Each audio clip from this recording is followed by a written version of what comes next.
London.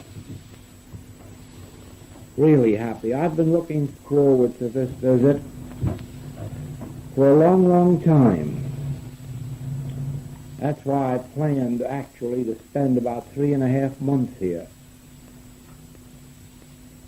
I don't know whether it'll work out that way or not. But that's what I hoped. And I hoped that this trip, something of a very momentous nature, would take place in our work.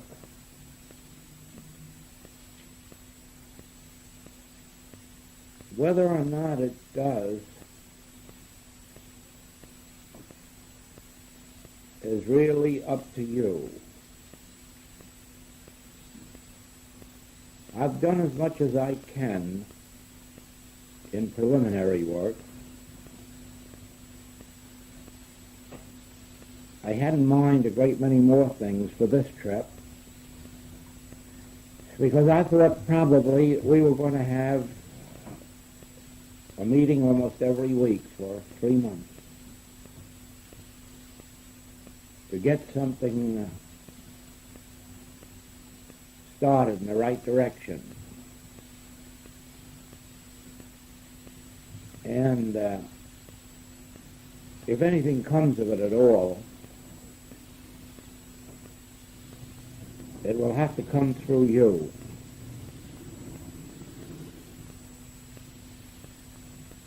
I must tell you, first of all, about different phases of our work, because when our work started here in England, I realized how strange it must sound to you. I was trying to say something that was perhaps the reverse of most of the things that you'd been studying. I don't know whether you understood it that way, or whether you were trying to make it fit into what you already knew, because I've watched that, and I know the sad result of it. But you fulfilled one of the most important parts of a spiritual work.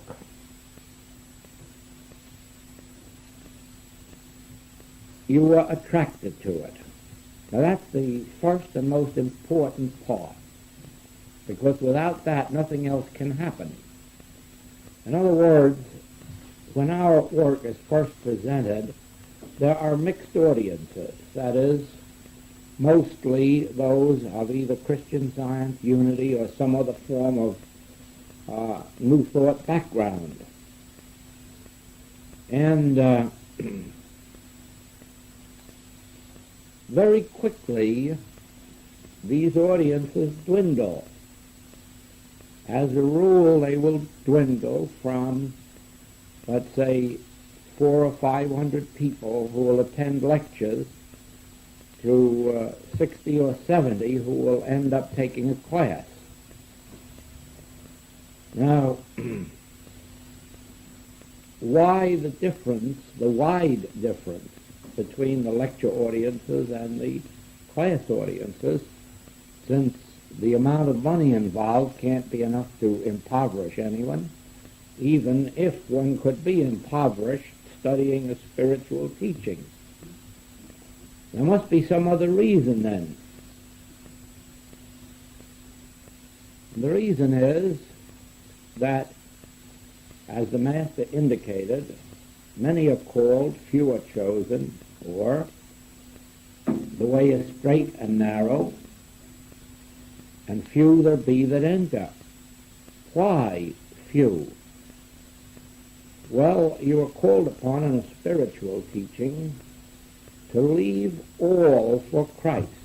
Give up mother, brother, father, sister, if necessary. Sell all that you have in order to buy this pearl. In other words, it's a way of sacrifice. It's a way of giving up. It's a way of surrender. Now, of course, the average metaphysical student doesn't come to a truth to surrender or to give up.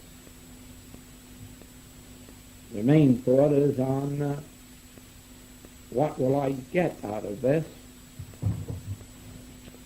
And that's part of the teaching, demonstrating things, getting things.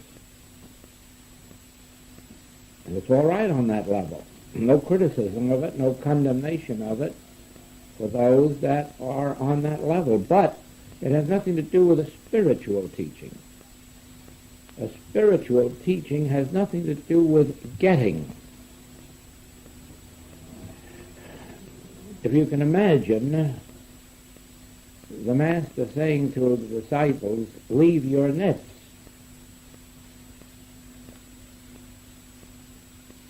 Then you get some idea of what it means to not get, but surrender.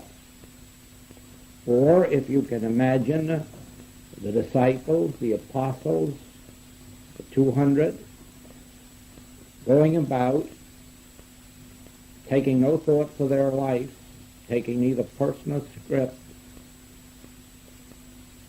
suffering persecution, later on death itself. You will certainly realize then that the way of the Christ is not a way of getting, it's a way of surrendering, giving. Now, I realize that when students hear me at first, they do not gather that. They gather that we're quickly going to mount onto cloud 9, 10, or 11. And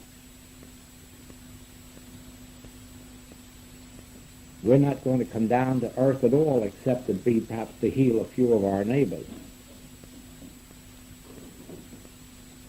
But it doesn't work out that way.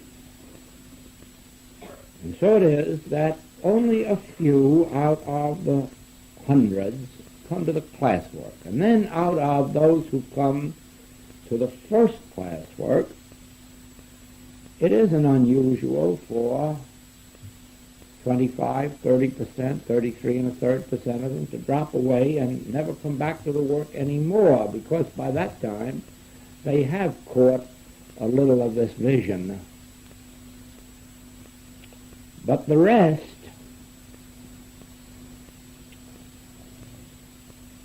they become the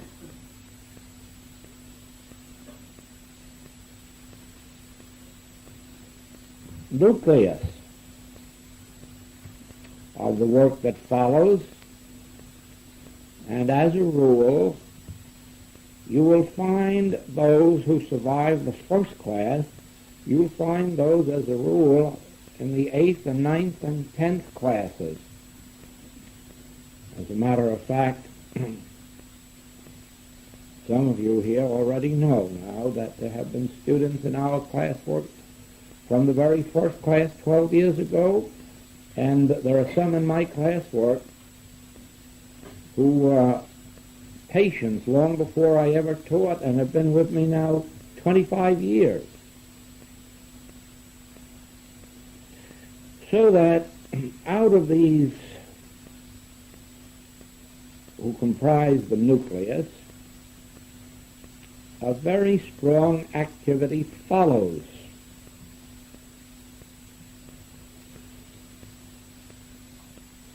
After the first year or two, or let me put it this way, during the first year or two that students are with the Infinite Way work, they do not come in contact with any of this surrendering or giving.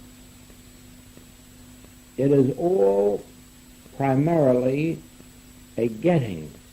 In other words, they begin to get healing. Their personal lives begin to be adjusted. Harmonies come into their experience. Greater health, sometimes a greater supply, greater sense of peace, and no demands are made upon them, since the Infinite Way has no memberships, has no dues, never asks anyone to support it, and outside of the very little that is contributed toward classwork. Nobody is under any obligation at any time to do anything more than that. And so it's really the students are all on the receiving end and not on the giving. But somewhere in that second year, that's where we begin to run into a little trouble. We begin to, if it isn't the second, it's the third. And in some cases, it isn't until the fourth. And then the trouble begins. And it always happens in the self-same way. The ego gets into the picture. And students begin to realize that if they are really to attain spiritual grace, that they are called upon to surrender human traits. Not only their evil ones, oh no, that they would love to do, but here's where the trouble comes in, some of their nice ones, their good ones.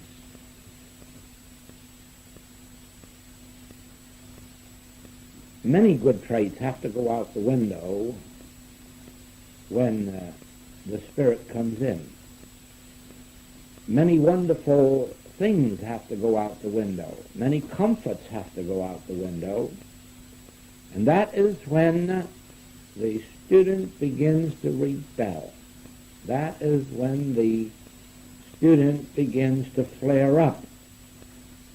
What is this? I thought that I was adding comfort and peace and health and supply to myself, but all of a sudden I don't feel right. The chances are even that there are physical discords beginning to rise. Very few people realize that all human beings start to die as soon as they're born. It just takes them sometimes 60 or 70 years to get there.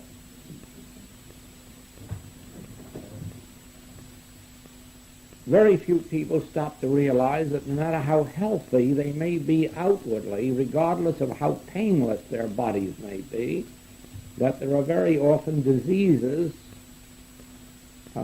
taking root, taking effect within them that are only going to come to light many years later.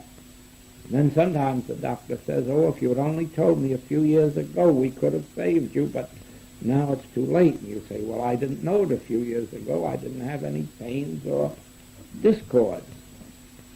So it is that the human body has within itself many, many potentialities of discord, of error, and left to themselves, they would just keep on multiplying until they got bad enough to be painful. But under a program of 2 or 3 years of very serious spiritual work, these errors are not permitted to lie dormant. They are roused up. Now, the minor ones have all sloughed off. The minor ones have been healed.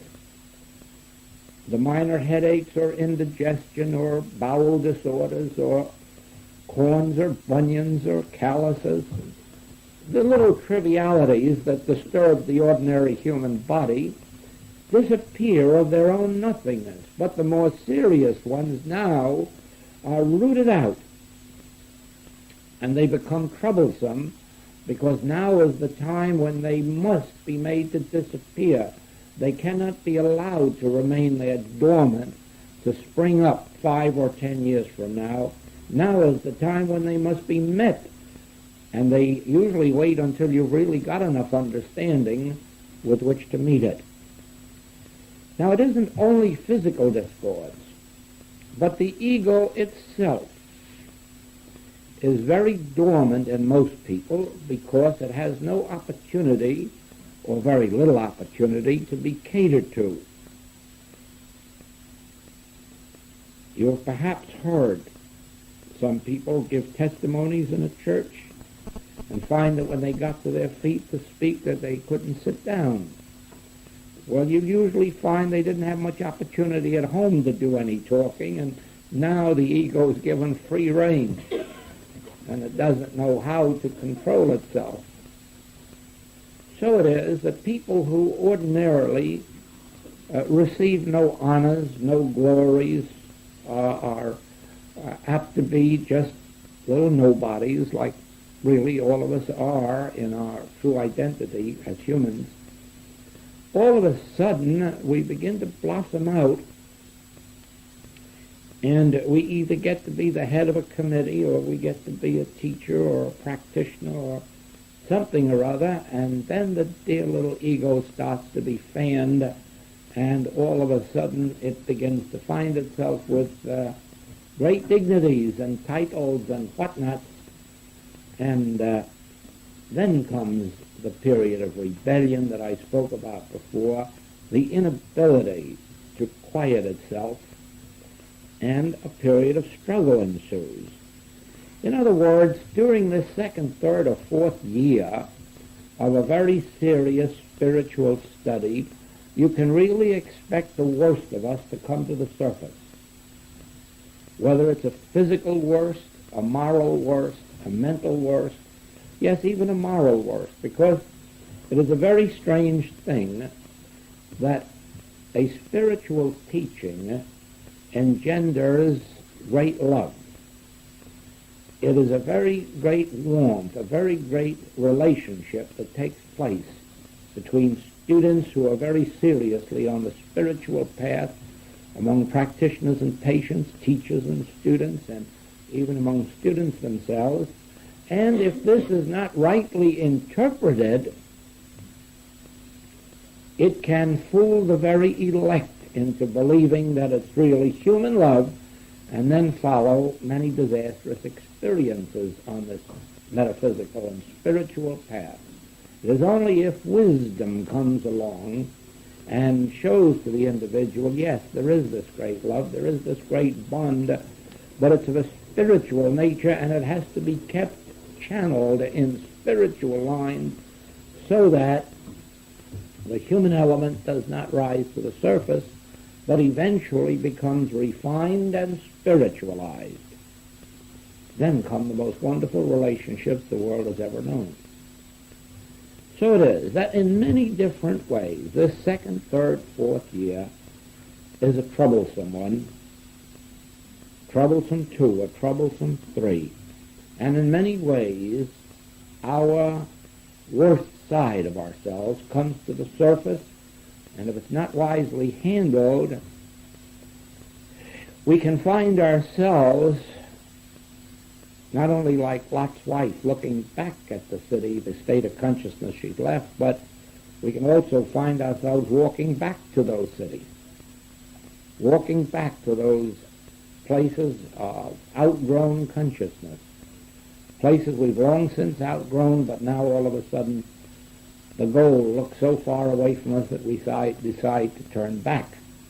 And it is in these years that we need to watch ourselves most closely to be sure that we aren't getting discouraged, that we aren't discouraged with our problems, that we aren't discouraged with the situations that face us, but that we continue forward. Now it is at this period of unrest that doubts and questions come to our thought. Am I on the right path? Is this my way? You would imagine that can't happen, because you would say, no, if I look back at this healing that I witnessed, I know that this is the Christ itself. Or if I see the change that's taken place in my life, I know that this is the way. Or if I just remember some of the healings I've witnessed of other students, I know that regardless of what may or may not have happened to me, I know that this is still the way, whether or not I have found it. But unfortunately, that is not true. it is rather true that even if you raise them from the dead, they will not believe. When this period of doubt comes, people forget all about the wonderful healings they had or witnessed.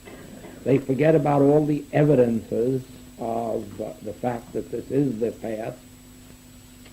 All of that is forgotten because the things of God are foolishness with man, and man in his man estate cannot grasp the things of God. And so it is that we find so many students in those years turn away. Now, there's no harm in it if they have merely found that the particular way they are following is not for them. I mean, there would be no particular harm if an infinite way student at that time found that the infinite way is not his way, but either was convinced of some other way or was willing to make the continued search for his path. But usually discouragement is too great and they lose the benefit of the years that they have built up. And so it is that we come to this particular period of unrest. Now,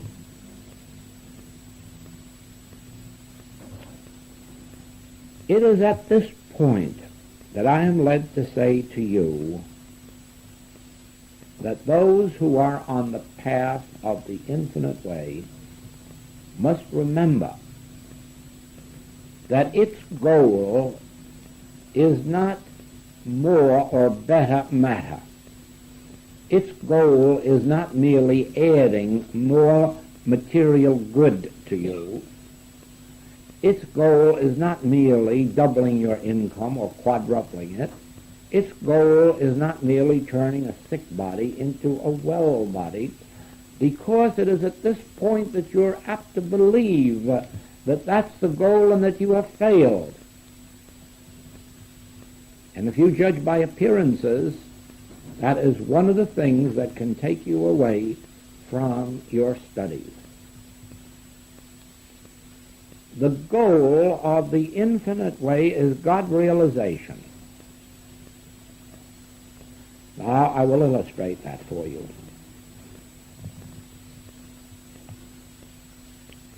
As human beings, we are entirely cut off from our source, which is God. A human being is something entirely separate and apart from God. As a matter of fact, the human being is not under the law of God. A human being cannot please God. A human being is not under the grace of God and does not benefit by God. And that is the reason that a human being can be sinful, can be sick, can be poor, can have accidents. Why? Because there is no God government. Their lives are, as the insurance companies call them, statistics. An insurance company can always tell you where you are. Just tell them your age, your birth date, and they'll tell you how close you are to the grave, what chance you have this year for an accident, what percentage point there is of your having surgery. Why? Because you're living the life of a statistic. Just a mathematical average. And out of a room full of 50 people, so many will be dead in 12 months, and so many will be in a hospital, and so many will have surgery, so many will have accidents, and so forth and so on. And all of this because there is no spiritual law governing them, guiding them, directing them, protecting them, sustaining them. In any given year, some people will be twice as well off financially at the end of the year as they were at the beginning, and some will be half as well off, and some will be completely broke, and some will be millionaires. The same reason. There's no law of God operating. It is a matter of economics or chance or luck or fate or what have you. Now, an individual, by some grace of God, and the reason for it no one knows. There are those like myself who have convictions,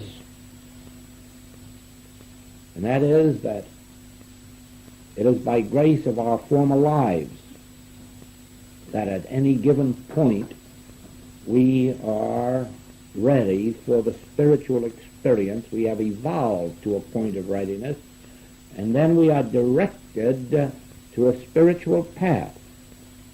It makes no difference which one it is, because God is no respecter of persons, and once we are on the spiritual path, it would make no difference if we took a wrong one. We still would eventually evolve and arrive at the right one, because once we're on the path, we are destined to unfold to our complete spiritual reality. Now, we touch this spiritual path in one direction or another. We take one path or another. We evolve along that path as far as we can go. And then we find something that to us is higher. And we evolve then along a higher path. Some people may go 2, 3, 4, 5 different paths before they ultimately find that one which is their life path. Some find it right with their first entrance into the spiritual life. It is relatively unimportant whether we find it with our first contact or with our 21st contact. It is only important that in one way or another that we remain on the spiritual path until we arrive. Now, when we come to a spiritual path, never believe for a moment that we are anywhere near the point of arriving. In our spiritual identity, it is true that we are already there. I and my Father are one. The place whereon I stand is holy ground. All that God is, I am. That is true of my spiritual identity. That is not true of Joel the businessman walking up and down this earth as a human. It is not true of you as a businessman or a housewife or a businesswoman. It is only true of your spiritual identity, the reality of you, which remains as a potentiality until the day comes when, as Paul tells us, the Spirit of God dwells in you, and then you become the children of God. When you have learned to pray for your enemies, when you have learned to pray for those who despitefully use you, to forgive 70 times 7, in other words, when you have lost your ego, that is when you become children of God. Children of God, heirs, joint heirs to all the heavenly riches. Then you are God-governed, God-maintained, God-sustained. Then you can travel up and down this world without purse or scrip. Then you can travel up and down this world without taking thought what you shall eat, what you shall drink, wherewithal ye shall be clothed. You can travel up and down this world now because the grace of God is your currency, and the grace of God is your activity, your business, your everything.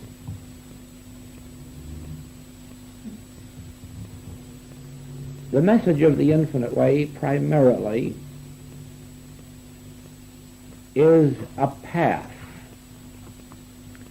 leading to God realization, leading to that moment of God government, God control. The moment, I've given you this so often,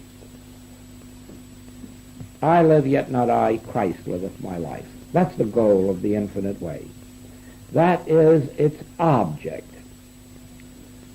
Along that way, And as a result of our progress on that way, we have healings, physical, mental, moral, and financial. We have healings of human relationships. We have all manner of healings on this path, but they are not the goal, they are the added things. At some points they are merely proofs. In the final analysis they never are, because as I said before, if you raise them from the dead they will not believe. But they do serve a purpose, and a good one. As a matter of fact, they're necessary in the fulfillment of the teaching of Jesus Christ, which is the foundation of our work. I am come that ye might have life, and that ye might have it more abundantly. Now that's the goal, that's the promise. But then there are those footsteps leading up to the demonstration of that goal. And those are the points that for us become difficult. Firstly, as I say, because of the surrender that is necessary. Now, for the average person in metaphysics, the surrender is not necessary. If what they're seeking is just some harmony in their human lives, and they want to do a little reading and call on a practitioner or a teacher for help here and there, they will get enough out of it to make themselves comfortable and to go along and leave the working out of their ultimate salvation to some future time, some future birth, some future generation. But for those who cannot rest in that, for those who have felt the ego in the breast, for those who have had their footsteps turned onto a spiritual path, there is no such thing as being satisfied with a little physical, mental, moral, or financial relief. There has to be the pressing onward to that ultimate goal, and that is where this surrender comes in. Now, in the wisdoms in the infinite way, you will find a statement that has shocked some of our students all around the globe. And while I try to keep my letter writing very brief as possible, I've had to write some very long ones on this particular question, because many students do not like the statement that we must surrender all our desires, even our good ones. And I've had letters asking me, do I mean that it's wrong to desire the health of their children? Is it wrong to desire supply and comfort? Doesn't the Christ want us to have an abundance of good things, and so forth and so on?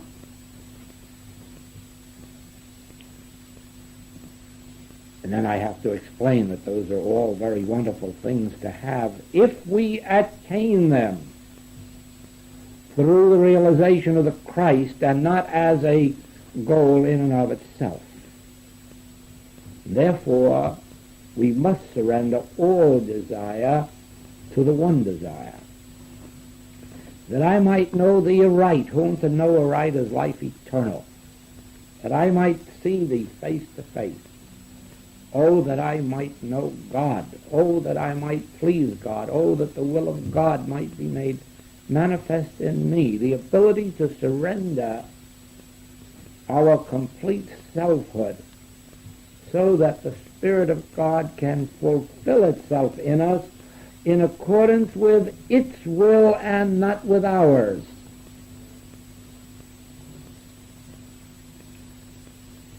Yes, it is the will of God that we have life eternal.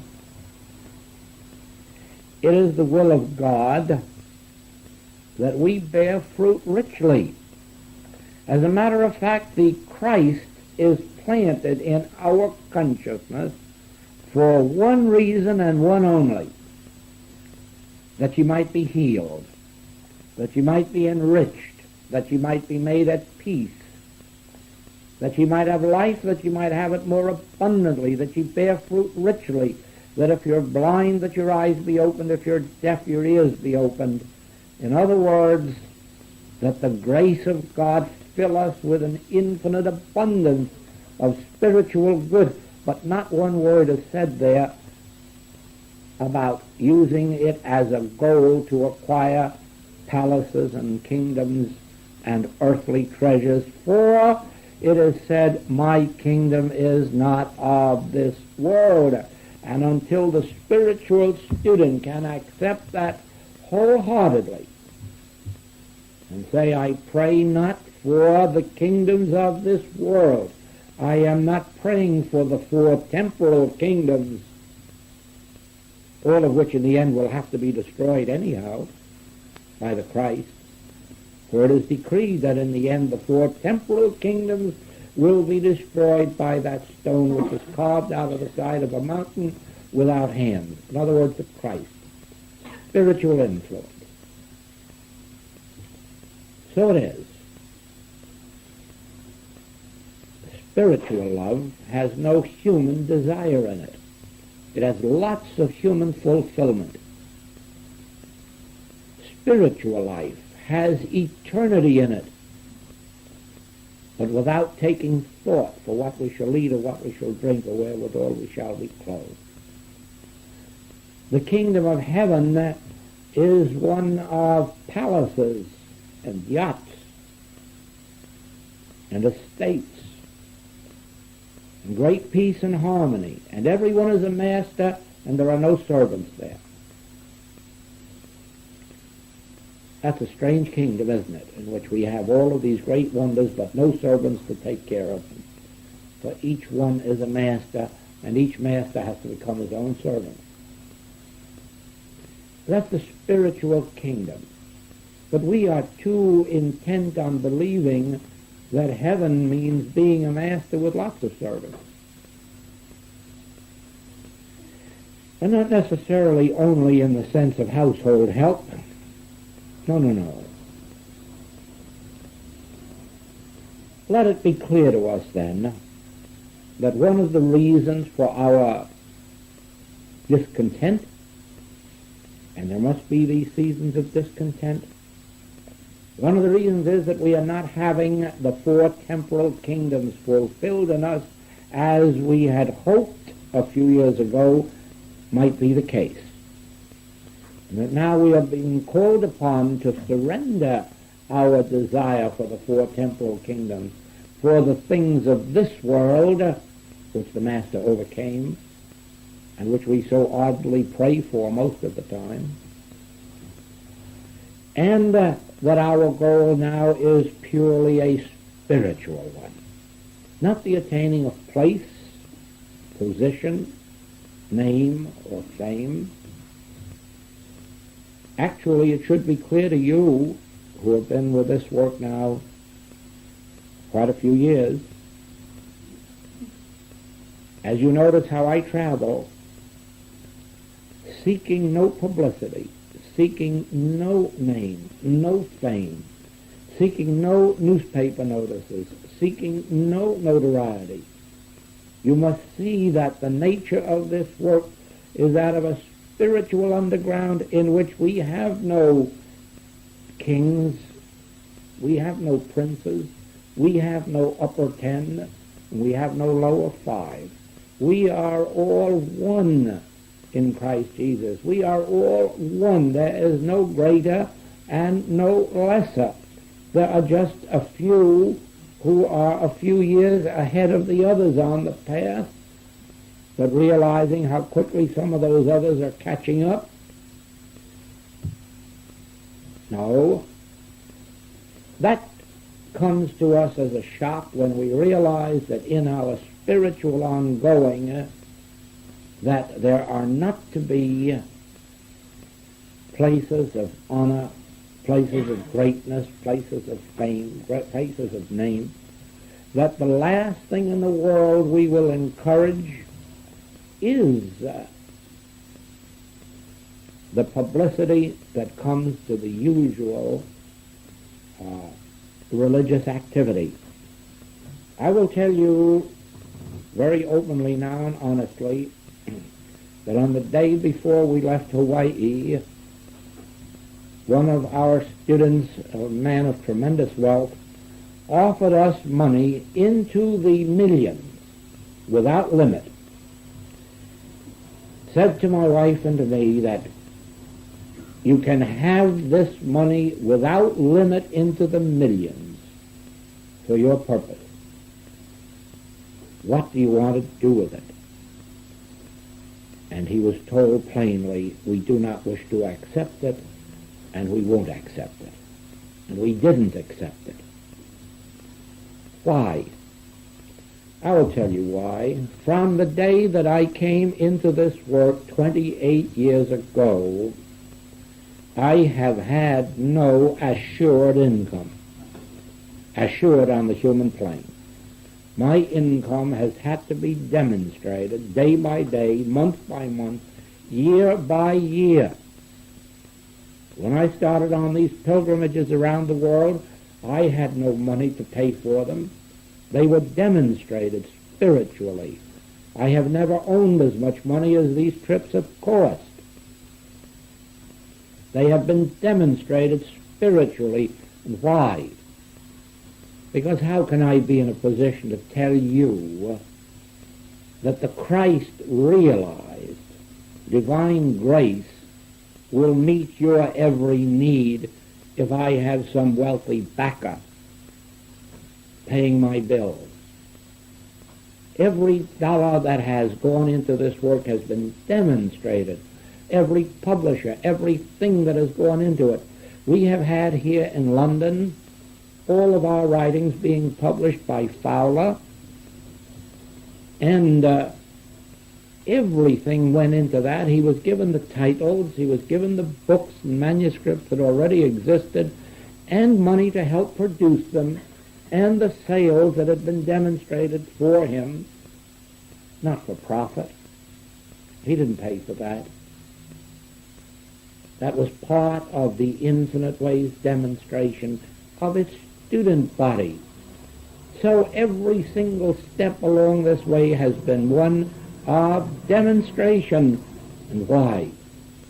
Because I have got to be in the position of telling you from experience, and not merely the experience of 20 years ago, it has to be a continuing demonstration that every single day God's manna falls, and sufficient unto that day is the manna thereof. When I can demonstrate that for you, I can prove it and show you how to do it and set you on your way. In the same way, we will be traveling this year 42 weeks out of 52. That is not resting by the wayside demonstrating a beautiful home. Yes, I have the beautiful home. Our goal in life is not a beautiful home, it is service. It is bringing this message to human consciousness if we travel 42 weeks or 52 weeks. This is a service of living in a hotel room or sitting up in an airplane or wherever occasion may be. Why? Because I'm trying to indicate to you not only that the grace of God is my strength on these trips, that the grace of God is my health on these trips, the grace of God is my youth on these trips, the grace of God is my supply on these trips. Why? Not for my sake, no. For the sake of the teaching itself and the example that it sets to the students. Now I realize that it would be an easy thing. Many times we have been offered large sums of money in this work to finance our work. It would be a very simple thing to accept that and then to say to all the students, now for the rest of your days you'll have all these joys and no expenses. Do you think for a moment that I believe that that would be demonstration? No, it would be demonstration only for those who made those contributions. It would be their demonstration, not the demonstration of the students who sat by only to receive. That is why I say to you, there is a surrender in this work. There is a complete dependence on the Spirit of God. You see, in our early stages, we may turn to each other as patients and practitioners or students and teachers for help. That's a legitimate activity of this work. Many of you have experienced it. But it is not the ultimate demonstration. The ultimate demonstration is that ye go and do likewise and be a help to the younger students coming up along the way who have not yet achieved that degree of self-surrender which permits the Spirit of God to flow through them as a healing agency.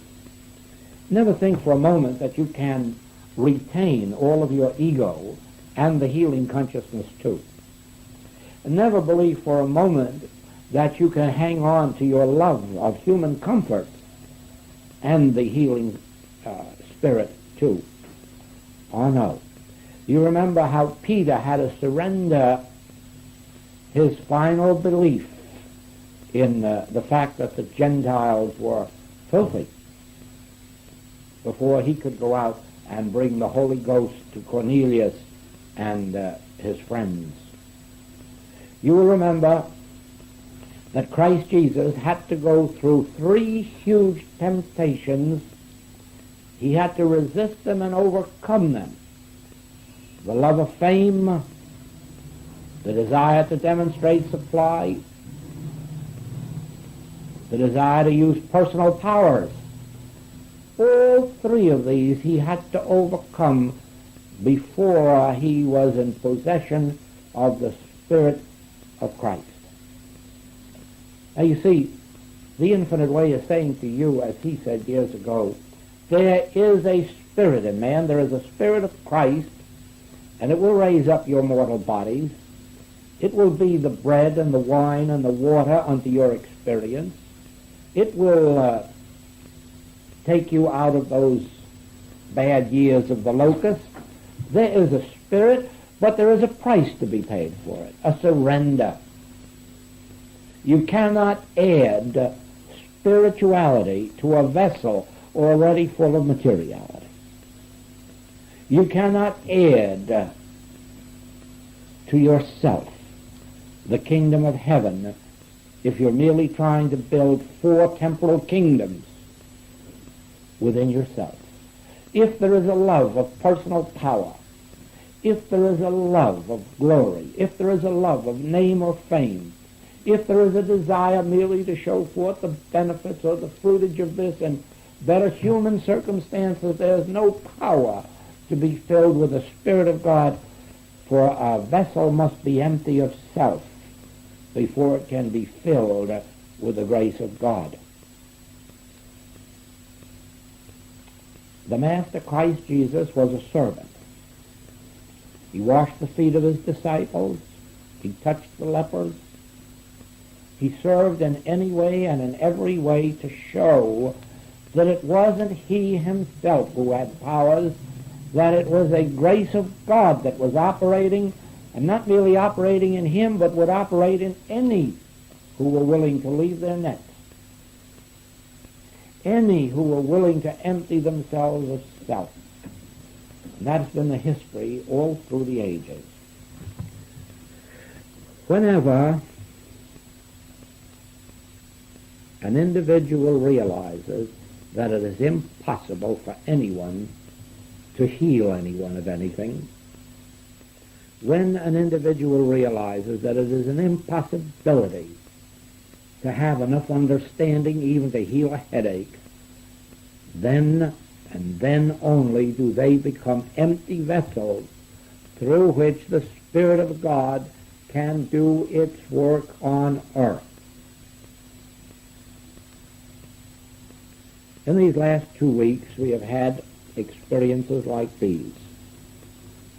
In one case, it was a child very young child in a hospital, and a telegram came from the grandmother that this child was given up to die that night, and would we help? And then came a letter the next week that it was at home, entirely healed. That was during our Chicago classwork. And during our New York classwork, we were called upon by another grandmother for a child that was covered with warts. And Materia Medica had given up this case and said there was no possibility of bringing out this healing. And since I'm here in London, the letter has come that that child has been relieved of all of its claims. Now, I ask you frankly, do you believe that there's a man or a woman on the face of the globe capable of performing those things? You know the answer must be no. No. There is only the possibility of sitting so humbly, so completely aware of one's inability even to know how to pray, that the Spirit of God can function and perform its miracles on earth. Now, the secret of this is this. The Spirit of God is ever present and is willing and able to lift us up out of our every infirmity, but it has to have a human consciousness for an instrument. There had to be a Jesus Christ to do all those wonderful instantaneous healings. There had to be disciples to do the degree of healings which they performed. There had to be a Mrs. Eddy to give to this world the healings that she brought to it and the instructions which have amounted to such a great power and force in the world throughout all these years. All of this, God has to come through an individual consciousness. There had to be Jesus, there had to be disciples, there had to be Moses, there had to be Elijah, there had to be mystics, there had to be metaphysicians, there had to be practitioners, there had to be teachers. God operates through the instrumentality of individual human consciousness. When individual human consciousness is purged of itself and of its desires for self-glorification or for self-profit or for whatever it is that the four temporal kingdoms represent. Now, you who have been, and you see, I'm not saying this out in a public lecture. This is being said in this room at Hope House for the benefit of you, almost every one of you, of whom have been in this work 4 or 5 years, 6 years probably. I'm saying this to you, that when you go out as a practitioner or as a teacher, or when you serve in that capacity, even though you may not name yourself publicly a practitioner or teacher, but when you serve in that capacity, you're going to offend the very humans that you wish to bless, because you will have to bring to them the same message of surrender. You will not be able to cater to the grosser parts of human nature that all of us in some stage want catered to. You too will have to offend. You too will have to pluck out eyes and cut off hands and say the way is straight and narrow, and you'll either follow it in a straight and narrow way or you will not enter. You will make yourselves unpopular, because this pathway is not the pathway of popularity, and anyone seeking popularity better stay away from it. Stay away from it, because you are called upon to discipline. You are called upon to correct. You are called upon to teach rigid principles which the human mind never liked in the days of Jesus Christ. It never liked them in the days of Moses. That's why they had to have a golden calf even after Moses revealed the nature of God, because human nature doesn't like to surrender its golden calf. And the biggest golden calf it has is self. Self-indulgence. Self. Anything but self-surrender. So you see that This work, from this stage on, isn't as simple as it's been in the past. In the past, I've been content merely to sit here and tell you these principles, teach you these principles, and then when you needed help, give you whatever help was available through my consciousness. But from here on in, those of you who stick will have to learn that this is a pathway of self-surrender, and for this reason. That word I that we use when we speak of I, Joel, I, Bill, I, Mary, that's the devil. That's the devil that would keep us out of the kingdom of heaven. The I that is God is only in operation when the I that is Joel is dead. You must die daily. There must be a complete surrender of that little I, and that is the path that you will find difficult. Even to the extent, as I have told you, of writing and saying, well, isn't it a good desire to want to heal my friends? No, it isn't a good desire to want to heal your friends. It isn't a good desire to have a desire. The only good desire is no desire. That's the only good desire is no desire. No desire. When you come to the healing work, you'll find the value of that. Because you're going to learn sooner or later that all the prayers that man ever voiced are about as valueless as yesterday's newspaper. There never was a prayer uttered by man that reached the throne of God. Man cannot pray with signs following. Man has to be a hollow instrument through which the Spirit prays. And when the Spirit prays in and through man, spiritual fruitage takes place in this world. There are men and women praying in 1,000,000 churches on the face of the earth for peace. And there is no peace. They're praying for health and there is no health. And there will be none until men and women stop praying and learn to be hollow instruments in which and through which the Spirit of God can make intercession. I know not how to pray, how to go out, or how to come in.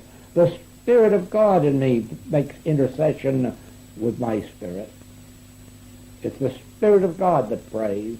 It's the Spirit of God that performs these great healing works on earth throughout every generation where there have been people able to be still and silent and say, I will listen for thy voice.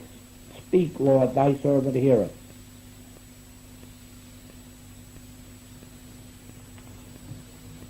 And in that emptiness inside, the Spirit of God flows. And when it appears, spiritual fruitage appears. Certainly in its early stages it may be painful when it's breaking up the humanness in us, when it's breaking up the physical discords in us, when it's destroying in us the wrong moral sense that we carry around at times. Certainly there will be disturbances in our system, but we must accept those with gratitude, for it indicates that no longer are these traits, qualities, and conditions lying dormant within us. Now they're being roused up, rooted up, and we will be purified if we are faithful.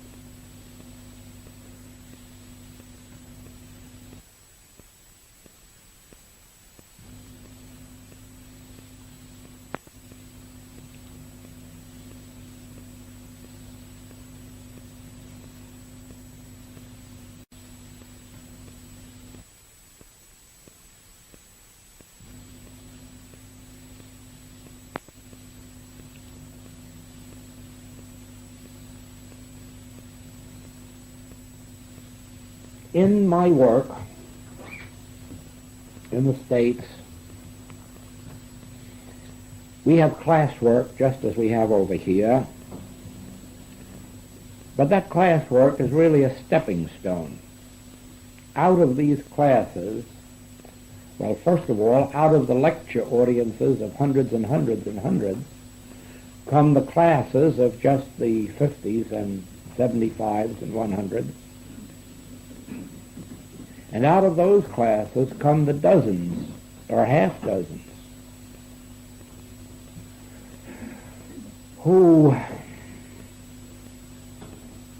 have great yearnings toward the spiritual life and who seek further guidance.